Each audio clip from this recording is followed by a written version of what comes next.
Good morning. My name is L.D. Robinson, and I am the founder of the International Great Black Read Aloud Day.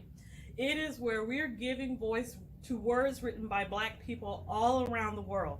And so we celebrate all things literature. Today, we are here at Dare Books in Longwood, Florida, with the owner, Mr. Desmond Reid. This month, we are celebrating around the world Independent Bookstore Day. And so we want to encourage you to support your local independent bookstores, most particularly those who are stocking books written by Black people, because that's what we do. We give voice to words written by Black people around the world, and we are so excited. He will be interviewed today with Donna M. Gray Banks, our partner here at the International Great Black Read Aloud Day. And we look forward to a wonderful interview.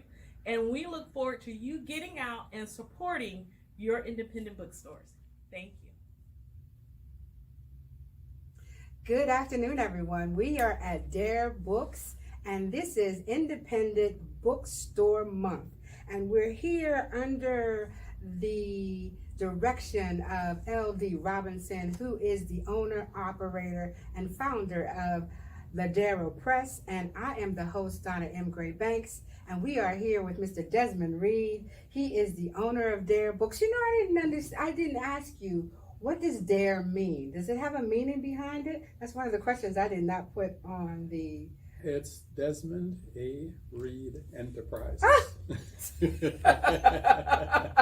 Well, they say keep it simple so you remember what you said, right? So Dare Books, and the address is? 245 North U.S. Highway 17-95, Longwood, Florida 32750.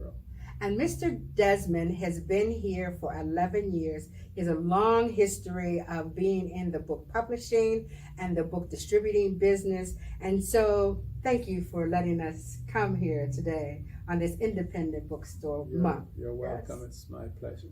So, Mr. Reid, tell me about your 11 years in this location, and give us a little background about, it's been 30 years you've been in this business, 39 years 39, you've been in this business. So just give our audience some history about who you are. Okay, well, I started out as a printer many years ago, and there came a point where they were closing down the printing shop where I worked, and 3 other employees and I purchased the business. However, prior to that, I had decided to use my GI benefits and go to college, which I did. And I had also not wanted to stay in the business too long working for someone. So I studied economics. I got a bachelor's degree in economics, and my hope was to go work for Goldman Sachs. My brother-in-law worked there, and they were paying them to bring very good money, in. yeah. Mm-hmm. And so that was what I had planned to do. But when the opportunity came to purchase the business, since I had wanted to be an entrepreneur by the time I was 35, I said, you know what, let me jump at this opportunity. So we purchased the printing business. We operated for 3 years. Everything was fine. Then the building was sold, turned into a warehouse. And so we were forced out of the printing business. They call that a pivot, right? Yeah. You had to do something different, right? Gentrifying. Brooklyn, New York. Yes. So anyway, I have to step back a little bit to tell you about why I'm doing this. I had gotten involved in the PTA at my children's school. So the first PTA meeting I went to, being in the book printing business, being a lifelong reader, naturally I asked the principal to show me the library, and he did. I was very impressed with it. But I just asked him a simple question. I said, well, why is it that you have 848 children in the school, 840 blacks, 8 Latinos, and there's no book on the bookshelves that reflected their image. So he said, there are no such books available. I said, sir, there are, because I have those books in my library at home for my children. And he said to me, Mr. Reid, I did not know you're a racist. What? So, of course, my mother always taught us that And you said, when you're angry, before you reply, count to 10, 10. which I did. So after I did that, I was still angry. So I counted 10 again. And having done that, I said, Mr. Friedman, I am a black man with black children. So if wanting my children to learn about their heritage makes me a racist, then I'm guilty as charged. So fast forward now about 4 years, I think, and we were forced to close the printing business. And now I had my bachelor's degree in economics, and I weighed whether I should now go try to get a job at Goldman Sachs and become rich, or provide material to the New York City school system, multicultural material. And I said, you know, if it is to be, it is up to me. And so I chose to do that. It's power and passion. You gotta be passionate about what you do. Yeah. So what I did was, I had a den in my basement, and I had other space. So I made my den into an office. I got sample books from publishers, and I started with the daycare centers, and I got early childhood books, multicultural early childhood books, and I started promoting in the daycare centers.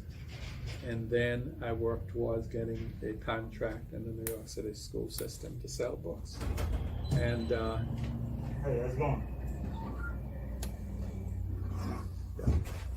and so that's how I started. And that's what I did for those many years in New York. And, I did a thriving business until about 12 years ago, when Mr. Bloomberg became mayor, and he decided that he did not want to do business with so-called minority and women businesses. So he basically renegotiated our contracts and renegotiated all of us out of business. Wow. So there were 100 people selling books to the system. He rebid. He said they were rebidding. So the conditions were you had to have done $5 million business the previous year to be eligible. That was set up, right? That was a real setup. Okay, yeah. go ahead. He gave 20 publishers that you had to do business with at least 16 of. He said you had to have at least one salesperson in each borough. New York City has 5 boroughs. And you had to do business with 16. Oh, and you had to be set up on the EDI system, so they didn't have to talk with you. Now, I wasn't set up on the EDI system, but that would be easy. I did business with all 20 publishers. However, I did approximately 1 million business, not 5. And so, I didn't have 5 salespeople. I couldn't afford 5 salespeople. Absolutely. Okay, so Basically, that contract took the small entrepreneur out of it the took business. everybody out because only Exactly. only 3 of the 100 booksellers qualified, and none of them got it because they had already decided who they wanted to give Absolutely. it to, and it wasn't any of us. So what happened is there was a Spanish lady who did 3.5 million sales, and I was doing about $1 million. And there was another person we talked with who was doing a little over $500,000. So between the three of us, we met the 5 million threshold. Okay. So we decided we were going to merge Right. and bid together. Okay. So we presented it to them, and they said no, they'd allow 2 of us to do it, but not 3. It was stacked the against cards you. were Yes, stacked. they were stacked. Yes. Okay. So the thing is, now I had a store also, but I was doing probably 100,000 a year at the store, and my cost at the store was over 40,000 a year to operate, and so doing 100,000 sales meant that I lost too much money every year. And so what happened was that when I had gotten married, before I got married, my wife said, well, there's a condition, that you have to meet, and that Well, is of course. you have to promise me to move to Orlando. Oh. Okay, so I had been to Florida many, many times over the years. My spirit never took to Florida. I loved Atlanta. I had even opened a store there for a period one time. And, that's a different story.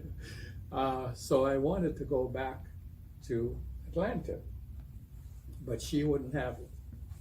And so before we got married, I had bought the house down here. Things were going well with me, so I said, okay, why don't you go down, find a house, and we'll buy it.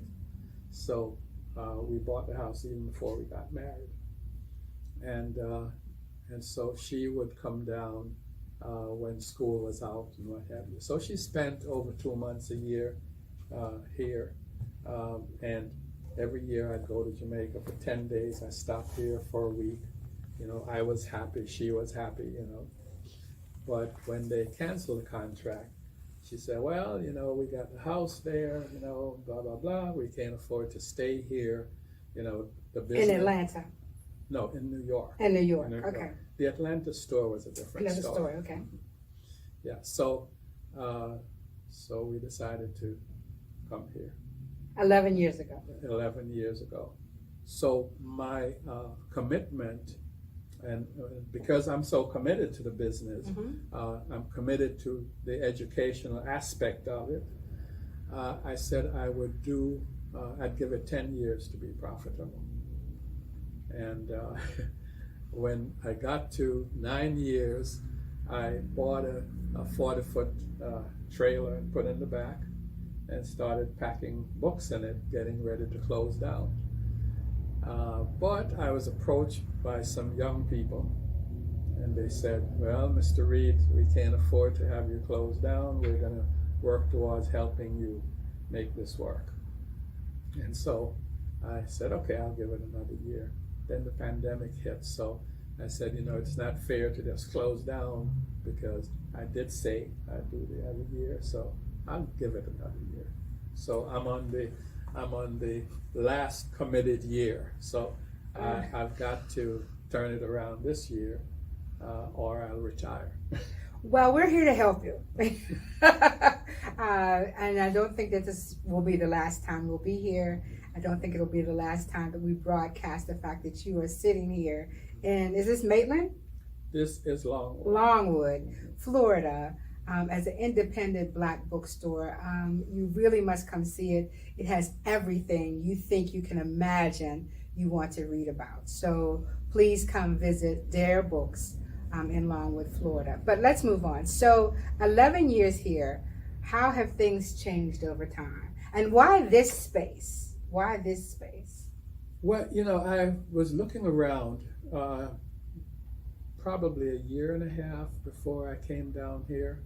I had come on many occasions, and we had gone around looking for a place. And we had gone, in Orlando and elsewhere. And then we went to Sanford one Sunday, And we found a place that was very nice, a good location, but it was way, way, way too small. So we were traveling back down 1792 and saw the sign for lease or sale. And so we decided to call the listing agent and ask them to come show it to us. And I walked in, and voila! Yay, this is it. This is it. Yeah. And I said, okay, well, let me do an agreement with the landlord, with the owner. So we did a lease for purchase agreement, and so I leased for almost 2 years before I purchased the building. But what I looked at was there was a rental space on the end, so that would help me in terms of paying the bills. Absolutely. And so, and I love the layout. It's very and convenient. it's spacious. It's very convenient. I have the parking Yeah, the up parking. front, and I have parking in back. So, I just fell in love with the place, and so decided to make the store here. Well, I did my first book signing here, if you believe it or not. That's how long ago that was. Oh, okay. It was in 2009. 2010. 2010. Yeah. Was the birth of Eyelids Diamonds. Uh-huh. One, and we were here that long ago, right? So he has been here doing business in Lakeland for that long a period of time. In Longwood. In Longwood. Did I say Longwood? Lakeland. Oh my goodness, I'm away from Flagler County. I don't know where I am. Okay. So tell me about the pandemic, right? We spoke to several other bookstores who said that their online business increased and it's done very, very well. But you, on the other hand, have another take on why business increased. Talk about that. Well, there's no doubt that business increased probably tenfold during the second quarter of last year. The right after the George Floyd murder, a lot of people became involved, became conscious. They wanted to learn about what was happening. They needed to learn about the plight of black folks and what have you. And so, were you surprised at how much people didn't know about Black history? Did that surprise you? Actually, no. Okay. Having been in the business 39 years, Right. I wasn't surprised because black people don't know. Right. Okay? So we can't expect other people to know if we don't know. Right. And so, I consider myself an educator. And I did teach high school equivalency for 5 years. So I did get involved in my children's education and what have you. So I consider myself an educator. Favorite is a book that I can't get anymore. It's called 2000 Seasons. And the funny thing is that I had to start it 3 times before I could read it. I started it and I couldn't get into it. About 3 months later, I tried again and I couldn't get into it. I left it. And then about 6 months later, I said, I need to read this book based on what they wrote about it, the reviews. And I picked it up again and I started reading, and I got to one spot that just hit me. And I read the book every day until I was finished. What happened is that the author felt that he was being cheated by the publishers. He's a Senegalese. He lives in Senegal. And so he decided to pull it from his publisher and do it himself. and he has a distributor, Oriental woman in San Francisco, and she will not sell less than 500 copies. Okay? Is it a big book? It's a huge It's 300, about 300 pages. And she stopped talking to me altogether because I tried to negotiate, and she won't. When I had the store in Atlanta, Georgia State University was buying those books from me.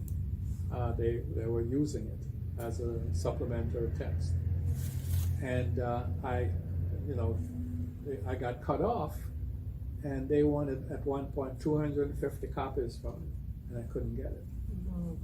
And later on, I was able to get it through a distributor in Baltimore, but he stopped ordering it because he figured 500 copies don't go fast enough. 2,000 seasons. 2,000 seasons. And so that's the most enlightening book that I have read.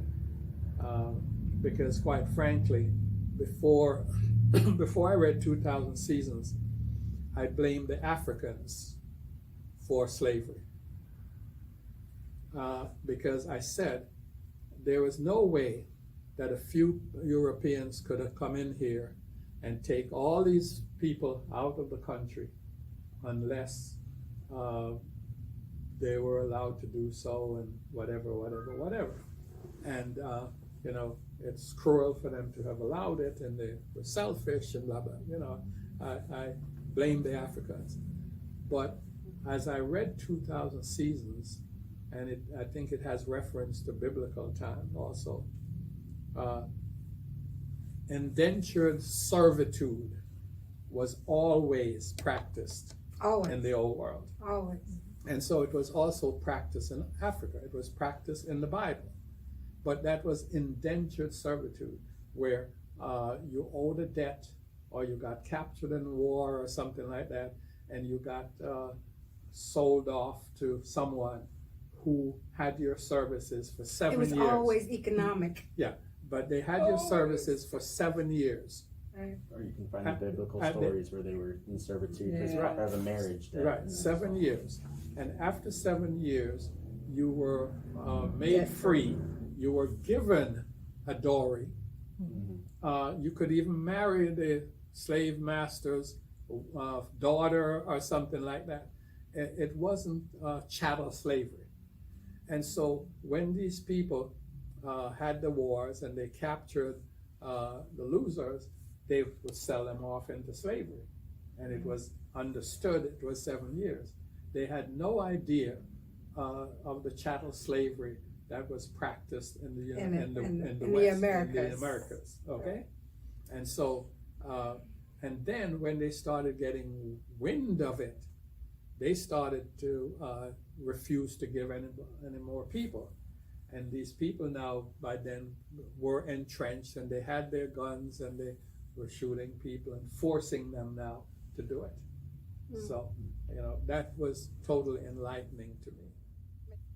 So let's continue our conversation about George Floyd and how that has brought a multitude of people to reading history about Black people and going into bookstores and buying online.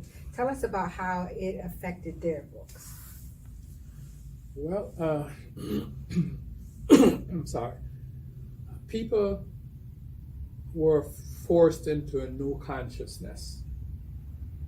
There were people who may have had an idea about how brutal racism had been, but the murder of George Floyd on camera made a difference.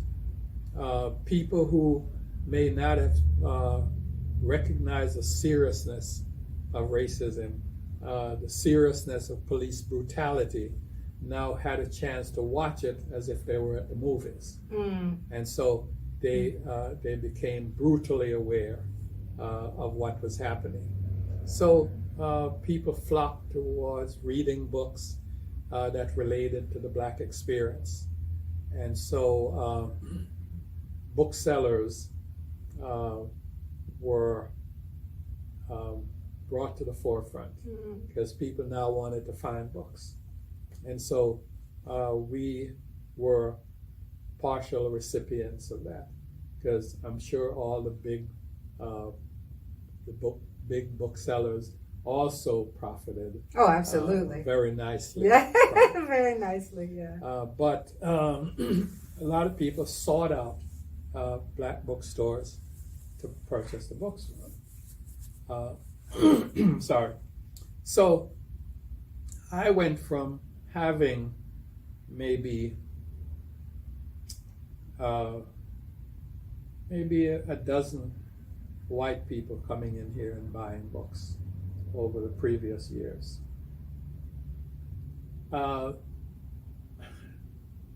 About 70% of the people who bought books after the George Floyd murder were white people. Wow. I had so many white people coming in the store that I, at least at the very beginning, I said, I wonder what's happening. Yeah. You know? Is there a Wonder sign what's happening. outside? Yeah. Right. But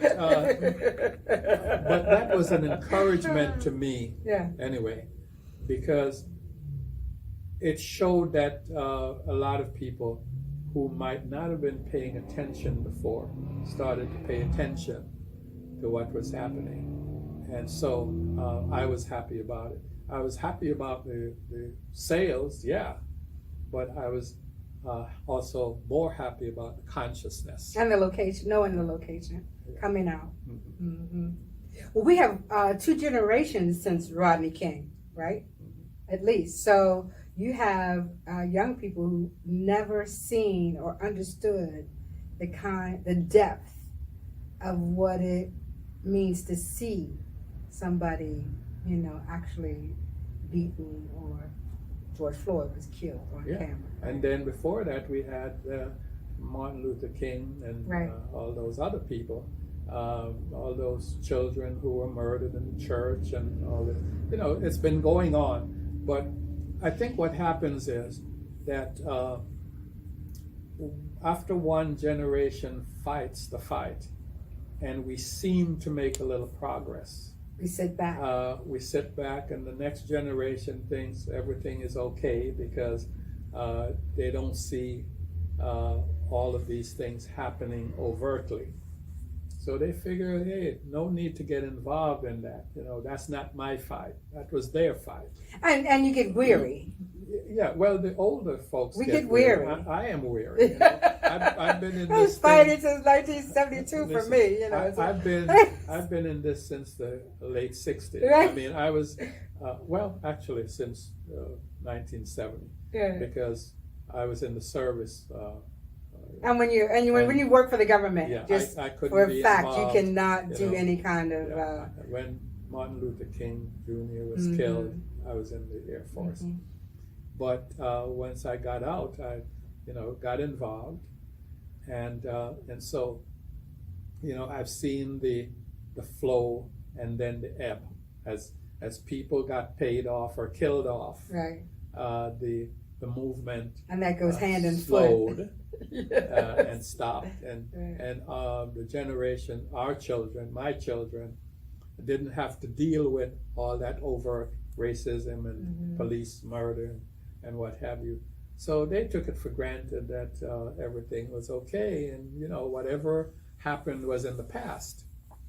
But once the lull was there, the dragon reared its ugly head again. Always. And Yeah. and so unless we kill the dragon, it will always rear its ugly head.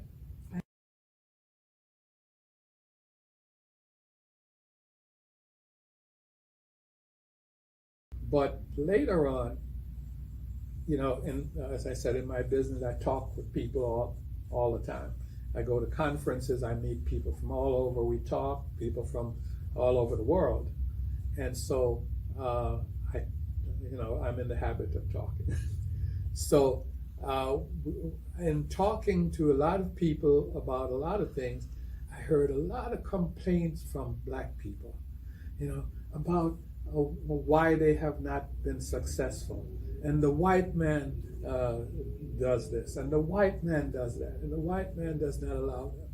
And I said, listen, if it is to be, it is up to me. It is up to you. Absolutely. We can't sit here and worry about what the white man does to us, because Right. the white man is going to do it. Right. Okay. Whether you like it or What not. are you going to do about it? Right. Okay. What's your solution? Yeah. Yeah. And I said, okay, the 10% solution. And you have a Okay. copy of it there to show the camera. Yes. Mhm. Okay. So this is the 10% solution. Right? Written by Mr. Desmond Reid. Okay. And what it is basically, well, I cover different areas.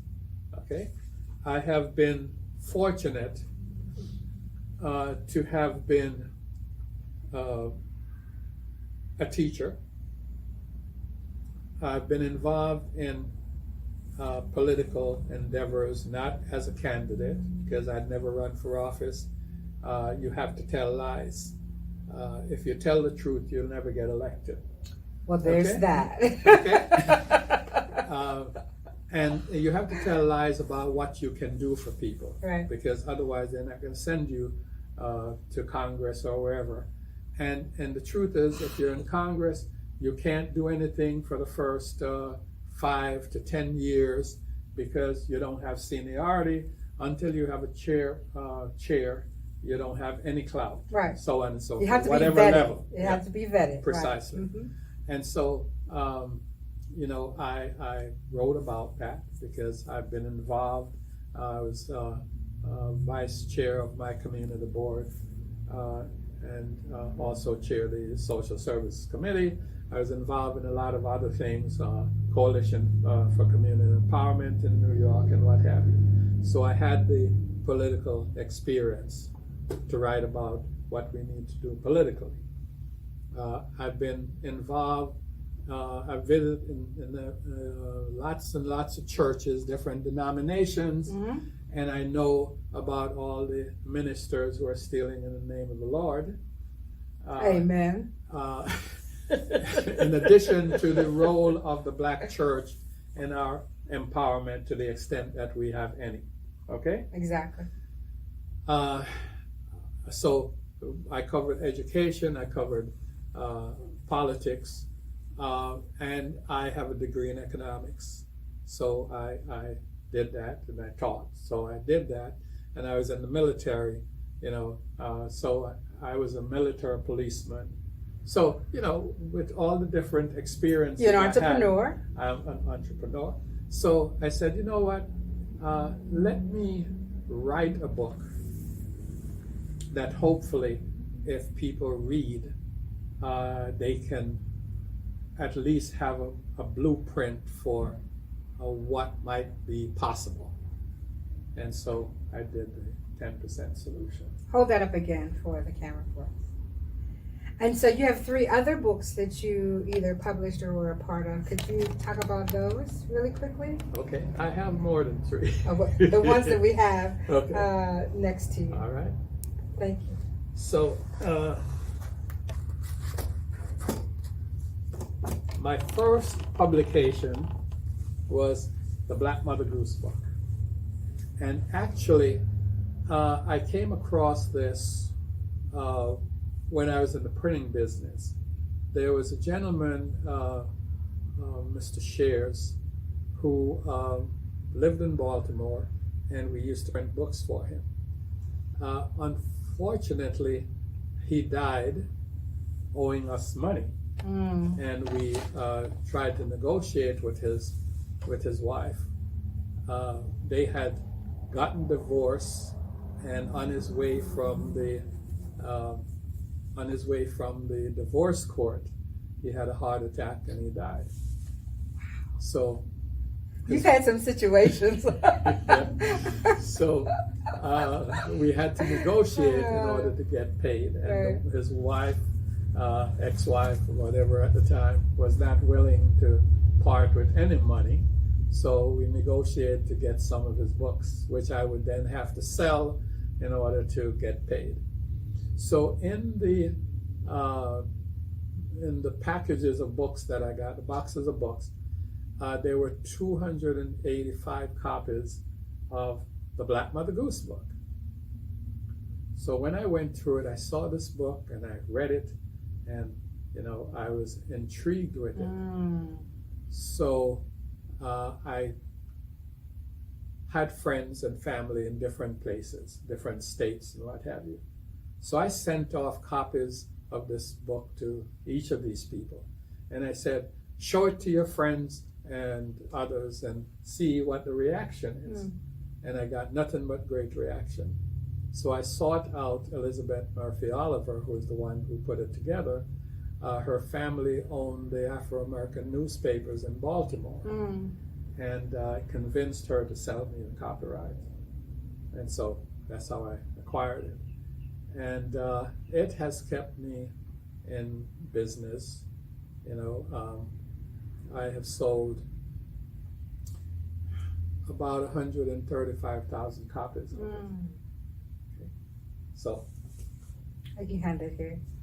Right. Thank you.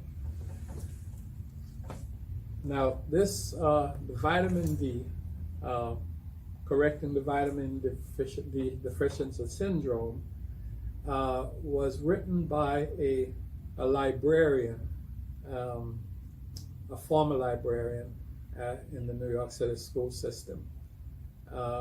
She unfortunately passed last year, but when I talked to her, she said, well, Mr. Reid, would you publish this book for me? And at first I hesitated, but I had known her a while and she had become a friend. And I said, okay, go ahead and do it. And in working on this book, I discovered so much about the importance of vitamin D that I started taking 5,000 milligrams every day. Me too. Because it's critical. And vitamin D regulates everything in the body. Okay, so you ought to research vitamin D. And black folks need it more because the melanin in our skin that makes us darker, which protects us from the rays of the sun, also prevents the vitamin D, which comes from the rays of the sun, from getting into our bodies. So it's critical that we use vitamin D. Now, prime time, I think might be the most important book that I have published and one of the most important books that I have seen. I've had to talk with younger black women who said, well, that's not for me. It says, midlife health and wellness. And I'm not midlife, so you gotta it's get not there. important. But you gotta get there. Yeah. Right. But my father, when he was about 75 years old, said to me one day, he says, I hope you're taking good care of yourself. And I said, yes, I'm trying. And he said, listen, actually he was about 82 at the time. He said, the reason that I am doing well and being able to take care of myself at 82 is because I took care of myself at 22. Right. Okay, so my advice is take care of ourselves at young age so that we can live to see an old age. So you can get to midlife. So you can get to midlife. So it's critical for all the black women out there, whatever age. This, I think, is probably the most important book that I've done. It was, along with that, this was originally done by Random House. And they did, I think, I don't want to lie, I think they did 45,000 copies, I'm told. But after a while, they said it wasn't selling fast enough, so they gave the copyright back to the authors, and we negotiated for me to publish it. Thank you so much. The essence of time, and we do appreciate your time here this morning. And we appreciate you allowing us to share your company and your wisdom Is there anything else you would like to share with our audience before we say good afternoon? Yeah, what I'd like to share is this. First of all, before you can have anyone know you and appreciate you and value you, you have to know and value yourself. I am very concerned about our situation as Black people in the world because we have not made the progress that our contributions have earned for us. Okay, a lot of us have chips on our shoulders. We believe that we're inferior because we've been told that all our lives. And what I have to say to you is, hey, you're not. Right. I don't believe that any race is superior to any other race. We're all God's children, and we're constructed the same way, except for environmental conditions that have caused us to be different.